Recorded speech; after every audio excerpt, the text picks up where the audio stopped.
Qui a trouvé? Verset 8. Oui. Il y a personne. Personne n'a trouvé. Verset combien? Il y a quelqu'un qui a trouvé. 2 Samuel, chapitre 9, à partir du verset 8. Verset 8, pas à partir du verset 8. Verset 8. Oui. Je lis la parole de Dieu. Oui. Il se prosterna et dit: Quel ton serviteur pour que tu regardes un chien mort tel que toi. Faut bien lire. On n'a pas entendu la suite. Il se prosterna Oui. et dit: Et dit. Quel ton serviteur Oui. pour que tu regardes un chien mort tel que moi. Amen. Amen. David le voit comme héritier de Saül. C'est Méphibosheth. David le voit comme un prince. Donc un prince, on doit l'honorer, on doit le valoriser. Un prince qui s'est retrouvé à le départ dans la Transjordanie, dans une situation de détresse, de souffrance. Le jour où on tuait, les gens tuaient Saül. Celle qui s'occupait de lui, sa nounou là, a pris la fuite avec lui. Il est tombé, il a eu les 2 pieds cassés. Il s'est retrouvé à le départ dans la souffrance. David décide de le positionner. Et David, avant les gens le cherchaient à le départ. Méphibosheth arrive. Alors que David dit: je vais te donner tous les biens de ton grand-père Saül. Je vais te faire du bien à cause de ton père Jonathan. Méphibosheth dit, il dit quoi? Lis encore le texte. Il est où? Lis encore. Verset 8. Verset 8. Il dit quoi? Il se prosterna. Oui. Et dit: Et il dit quoi? Quel ton serviteur Quel concepteur? pour que tu regardes un chien mort. Et lui, il se voit comme un chien mort. Il se voit comme une personne sans valeur. Il se voit comme une personne indigne. Il se voit comme quelqu'un qui est zéro.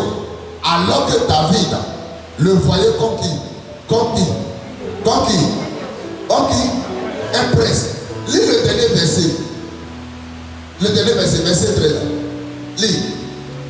Au verset 13, je lis la parole. Oui. Méphibosheth habitait à Jérusalem. Il habitait où ça? À Jérusalem. Ah, et puis quoi? Car il mangeait toujours à la table du roi. C'est un prince. Le problème, c'est comment toi-même tu te vois. Mon frère, ce n'est pas quelqu'un qui a te valoriser. Toi-même, tu dois apprendre à te valoriser. Comment tu te vois?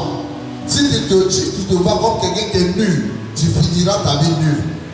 Si tu vois ta vie comme quelqu'un qui est zéro, tu finiras ta vie zéro. Il ne faut pas attendre que quelqu'un vienne te valoriser.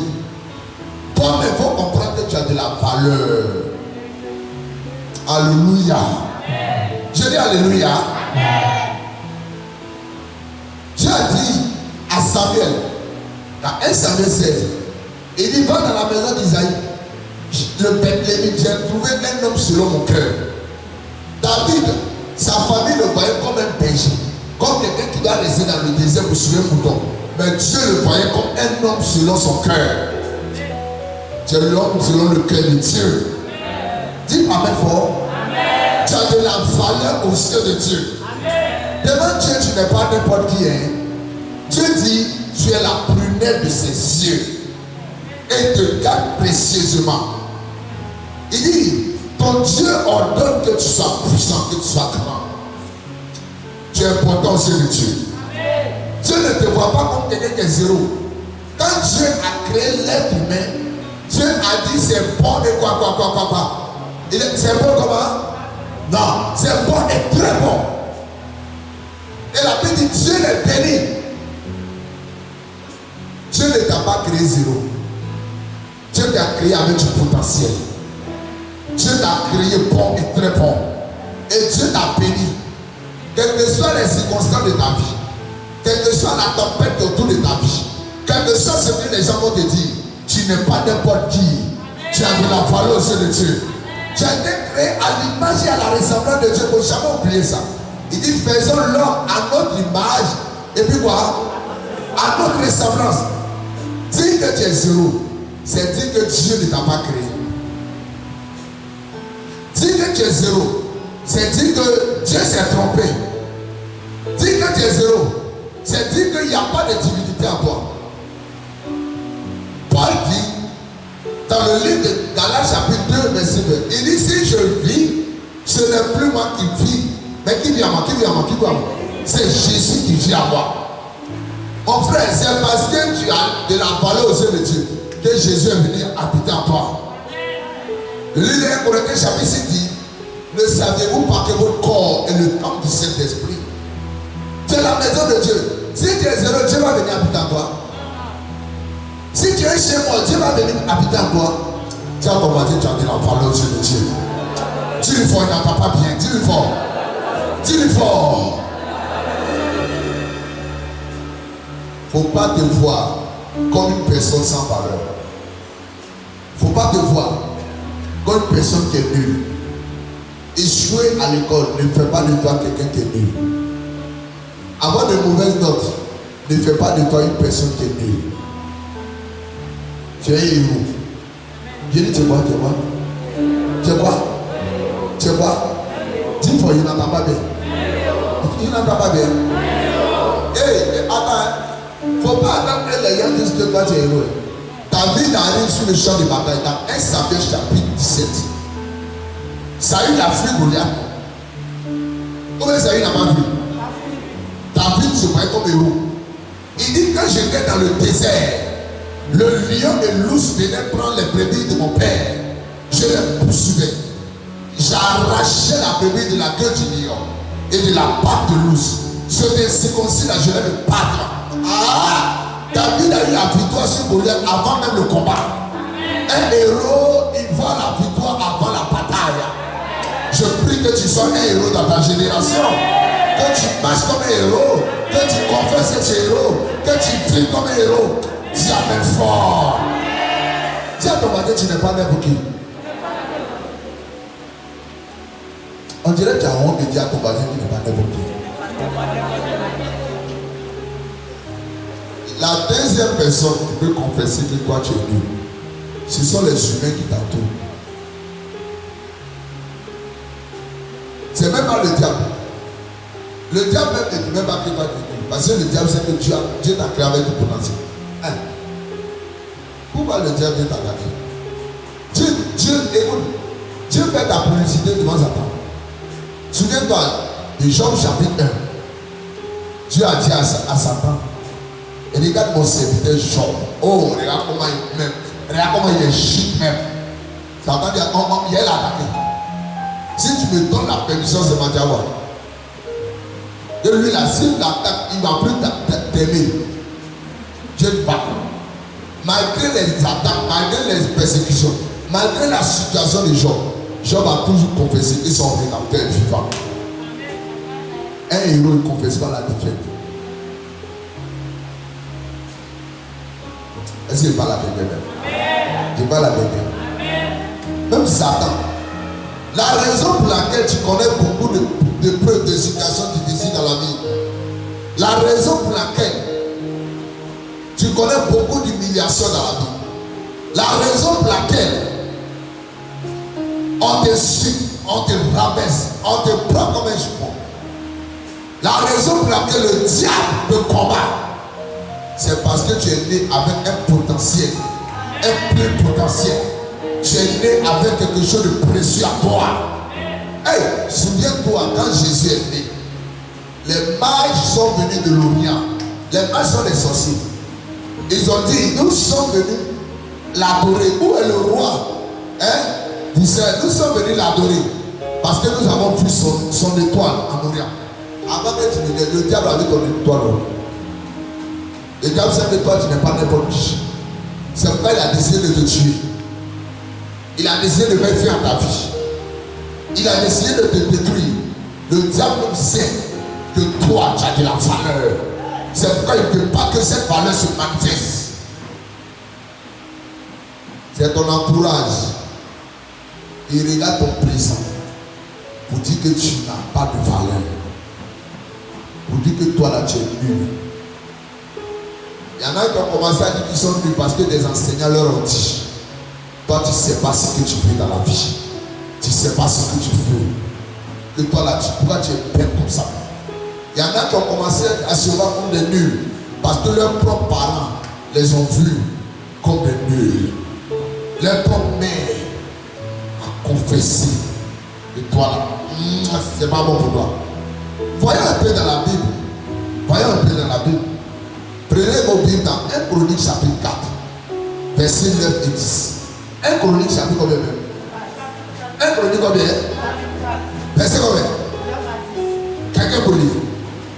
1 Chronique chapitre 4. Oui. À partir du verset 7. Non, 9 et 10. À partir du verset 9. 9 et 10, oui. Jaébet, oui. Jaébet était plus considéré que ses frères. Samuel lui donna le nom de Jaébet. Doucement. Quand on dit Jaébet était plus considéré que ses frères là, remarquez, ils ont mis quoi? Point quoi? Point quoi? En vérité, cette phrase là, c'est la conclusion de la vie de Jaébet. Ils ont commencé à parler de Jaébet en commençant par la conclusion de sa vie. Au début, il n'était pas plus considéré que ses frères. Samuel l'appela comment? Champion ligue. Jaébet était le plus considéré que ses frères. Samuel donna le nom de Jaébet. Oui. En disant, c'est parce que je l'ai enfanté avec douleur. Oui. C'est parce qu'il l'a enfanté comment? Avec douleur. Oui. Jaébet invoqua le Dieu d'Israël. Oui. En disant, quoi? si tu me bénis, Si tu me bénis. et que tu entends mes limites, oui. si ta main est avec moi, oui. et si tu me préserves du malheur, oui. en sorte que je ne sois pas dans la souffrance, oui. Dieu accorda ce qu'avait demandé. Alléluia. Quelqu'un pour lire la parole de vie. Parole de vie. Vous n'avez pas parole de vie. Ou bien français quoi? Il y en a pas. Vous avez lu ce mot seulement. Non, il n'a pas dit Seigneur. Il n'a pas dit David. Il a dit quoi? Tranquille. Oui. 1 Chronique, chapitre 4, versets 9 à 10. Oui. Jaébet a été un homme plus honoré que ses frères. Oui. Vous voyez, il a dit comment? Plus honoré. Non. Reprends la phrase. A été quoi? A été un homme plus honoré que ses frères. Voilà. Oui. Sa mère lui a donné le nom de Jaébet. Oui.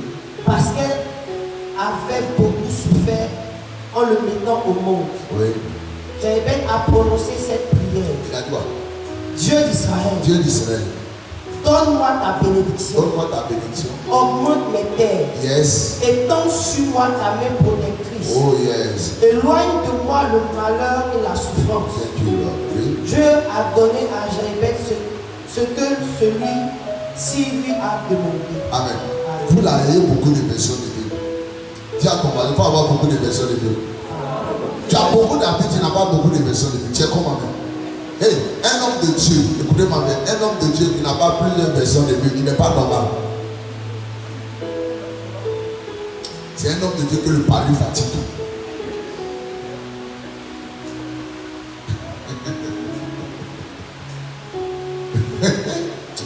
Toi, tu étudies comme moi-même. Il n'a pas plusieurs versions. C'est que lui, là, il a lu et puis l'autre a lu. C'est la même chose. Hein?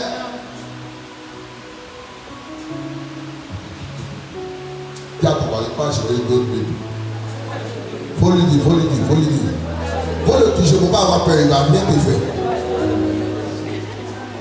Alléluia. Qui l'a appelé Jaébet? Sa mère. Jaébet veut dire quoi? Hein? Jaébet veut dire souffrance, douleur. Sa mère l'a appelé Jaébet pour dire toi, quand il te met au monde, il est trop souffrant. Donc toi, ton nom, c'est la souffrance, douleur, problème. Vous voyez combien de fois les paroles des gens influencent négativement nos vies. C'est sa propre maman. Hein? Quelle est la parole que les gens disent sur ta vie? Parce que tu as échoué un examen. On dit toi là, tu es trop nul. Il y en a même pas gravé, mais il dit que tu es bête même. Or bête là, c'est animal. Ce sont les animaux qu'on appelle bête. C'est pas là. On te compare même à un animal. cerveau là, ça ne fonctionne pas bien. Ton cerveau est déréglé. Et quand c'est comme ça, tu commences à te voir comme quelqu'un qui n'est pas normal, quelqu'un qui fonctionne comme un animal. Qu'est-ce qu'ils ont dit sur ta vie? L'échec ne fait pas de toi un nul. La misère ne fait pas de toi un nul. Les épreuves ne font pas de toi un nul. Tu ne dois pas permettre aux paroles négatives des gens d'influencer négativement ta destinée. Tu ne dois pas permettre à ton entourage de dire des choses négatives sur ta destinée. Parce que quand Dieu t'a créé, il a dit c'est bon et très bon. Dis à ton voisin, tu n'es pas nul. Dis-le fort, dis-le fort. Dis-le fort. Mais le problème, c'est que beaucoup de personnes vivent comme étant des nuls. Le problème, c'est que beaucoup de personnes sont derrière. Pas parce que ces personnes doivent être derrière, mais c'est parce que ces personnes refusent de manifester leur plein potentiel. C'est parce que ces personnes refusent que Dieu se serve d'eux pour atteindre le sommet. Jésus dit dans Matthieu chapitre 5, verset 13 à 14, il dit: vous êtes le sel de la terre, la lumière du monde. Le sel permet d'assaisonner.